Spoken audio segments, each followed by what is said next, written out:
So the machine we have behind us is a 1908 Dolbeer steam logging machine, and its purpose was to pull logs through the forest so that they would eventually be transported to the sawmill.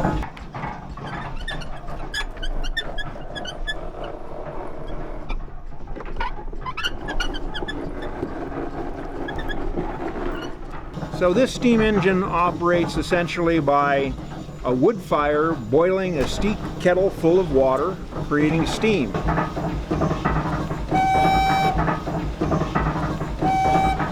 It carries a variety of whistles on it, but back in the day really it only had one whistle for purposes of communication within the forest. If there was a need for communication over the side of a hill, they would have what's called a whistle punk, a small boy that had a wire that was attached to the whistle, and he would watch the logging operation below and then pull the whistle at the right time so that the steam engineer could engage the machinery and pull the log up from an area where the engineer couldn't exactly see it. What we will demonstrate is how this machine actually used cables and pulleys to pull logs across two-pole chutes, which is essentially a road through the forest. Ready?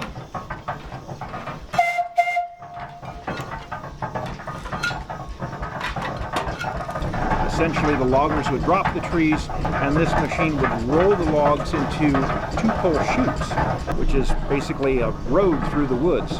They would drag these logs through the woods, eventually dumping them into Shaver Lake. It would be gathered up by the steamboat, the Michigan, transported over to the sawmill. The sawmill would then cut them into boards. The boards would then be dried, and after a period of time, when they had sufficient buoyancy, they would kick them into the flume. And then the flume was 42 miles long and would reach Clovis 6.5 hours later. So at the turn of the century, this was the latest and greatest technology. And so for 108 years old, it's a pretty fascinating machine.